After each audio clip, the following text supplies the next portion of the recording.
If you missed the earlier video on this bike, what I have here is a 2017 Kawasaki Versys X 300, otherwise known as a KLE300.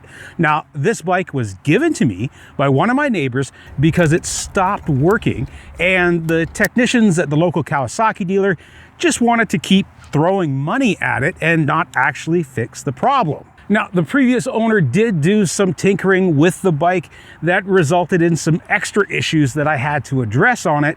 But the main issue, of course, was the bike's failure to start. Now, I showed you what the problem was in the last video, and that was the vehicle down sensor or tip over sensor. Now, even after I had the bike running, it was a long way from perfect. So after another brief talk with my gracious neighbor, I found out that not only had he taken the fuel injectors out of the bike, but he'd also taken the throttle bodies out. The throttle position sensor and the throttle actuator and corresponding sensors are all items that the Kawasaki service manual tells you not to mess with, as they're calibrated from the factory. Now, the primary reason for this is vehicle emissions, but it also ensures that the engine control module is getting the correct information from the throttle bodies and the injectors and making sure that the bike is getting the proper amount of fuel. I really don't know how much tinkering with those throttle bodies went on, but when I got the bike running, I found that cylinder number 2 was getting fuel intermittently, and I was able to diagnose this by measuring the temperature of the header pipe coming out of cylinder number 2 at varying RPMs to find out that fuel was being delivered sporadically.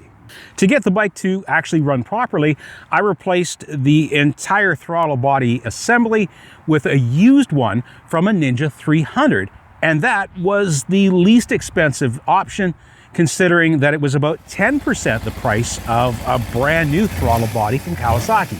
With these new injectors in, the bike pretty much ran perfect. Now, the third issue my neighbor had with the bike was a non-functional display unit. All of the LED information was gone from the display. Now, sure, the bike ran, but it had no speedometer, no fuel gauge, temperature gauge.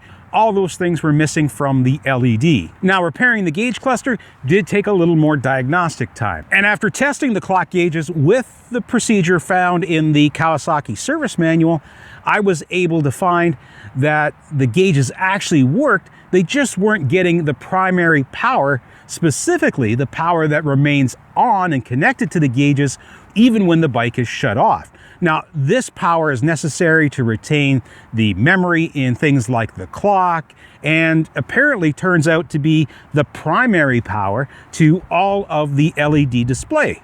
Now, I was able to bypass and run a separate power lead directly from the battery to temporarily sort out the gauge display problem. Now, I could have just left that live wire running from the battery all the way up to the gauge display for some unsuspecting future owner. Gosh golly gee williger zimmity jippity doo, Batman! But in addition to the fact that that's not the way that I repair stuff, I was able to find out that there were potentially more issues with the wiring harness once I was able to get the display working and see all of the codes that came up.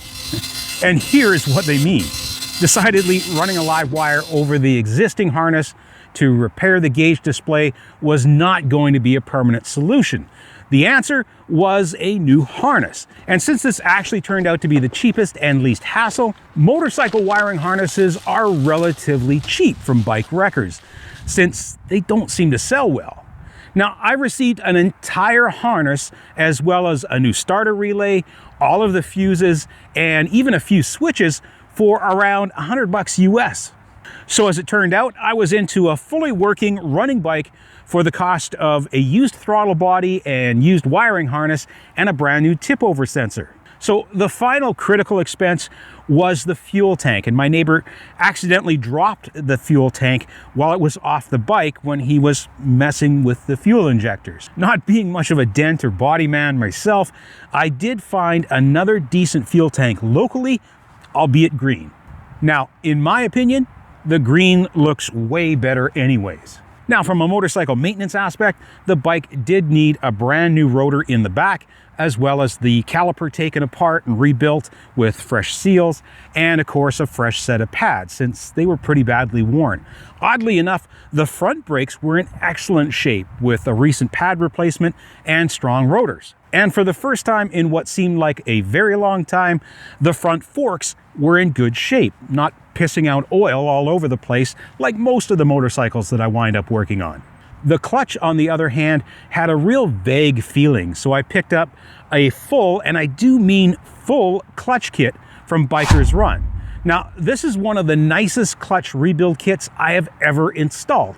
It comes with brand new carbon friction discs, new steel driver plates, new high-performance springs, and a new engine cover gasket, all in one kit that was the equivalent price of just the friction plates alone if I bought them new from a Kawasaki dealer. This means this clutch from Biker's Run was less than half the price of an OEM clutch. Now, if you watch the channel regularly, you may have guessed that I did not stop there, and adding a few more accessory items to personalize the bike was my next stop in this restoration. So out came the credit card, and I've now installed a number of items, including brand new handguards and skid plate, crash bars, and who in their right mind would have an adventure bike without a center stand? Also added was heated grips from Biker's Run. They have 5 temperature settings and a conveniently located handlebar mounted power switch. Now these grips are a lot like the Casso Apollo heated grips that I've installed on my VFR 1200, but unlike the Casso grips, which I have come to absolutely despise, the Biker's Run grips don't turn on inadvertently because of a horribly designed switch that you find on the Casso grips. These grips were also literally half the price of the Casso grips. I would also say that these grips work equally as well as the Casso grips as far as heat goes, so overall, an extremely good buy. Now fully equipped, I have a very functional Versys X300 with some very cool accessories for less than $1,500 Canadian. So what's that, like $800 US? Time to get dirty.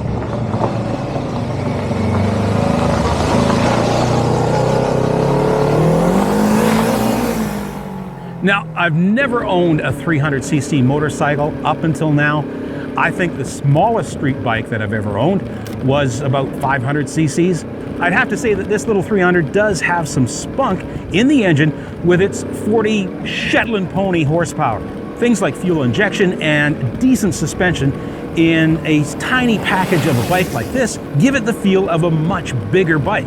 This comes, though, in my opinion, at very close to the same price as those larger bikes. A new Versys X300 ABS like this one will set you back about $6,200 US.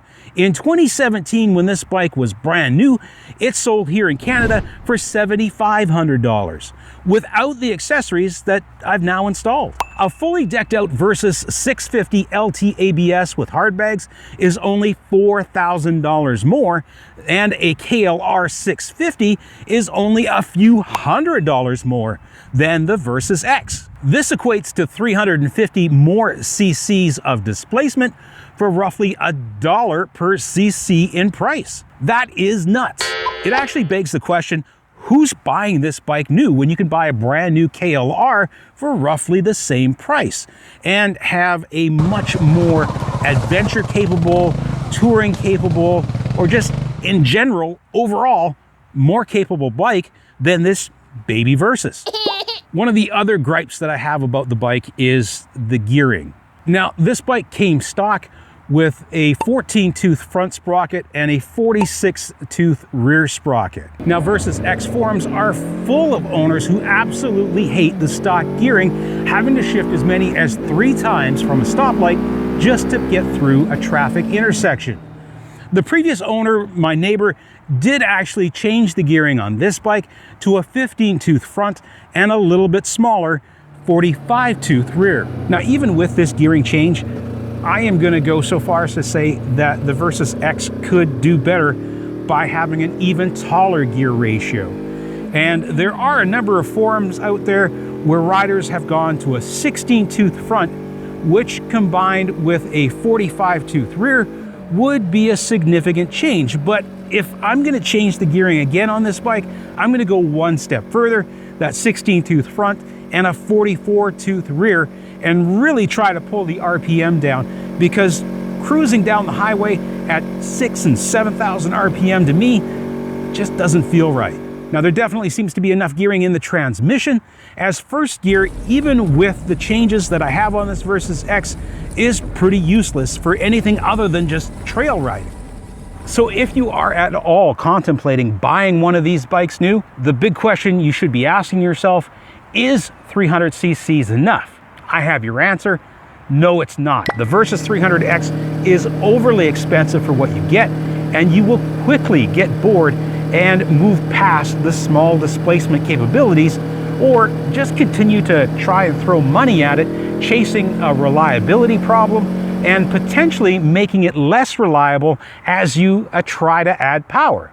What this bike does do well, it seems to be a more than capable trail bike, and if that's what Kawasaki's intended purpose for the bike was, why not just equip it and sell the bike that way?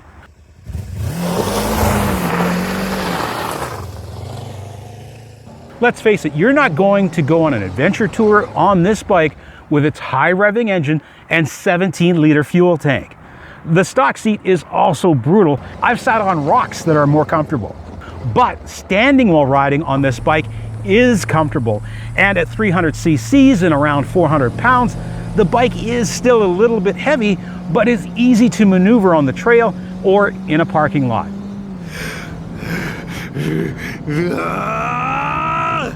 So now, what should I do with this baby Versys?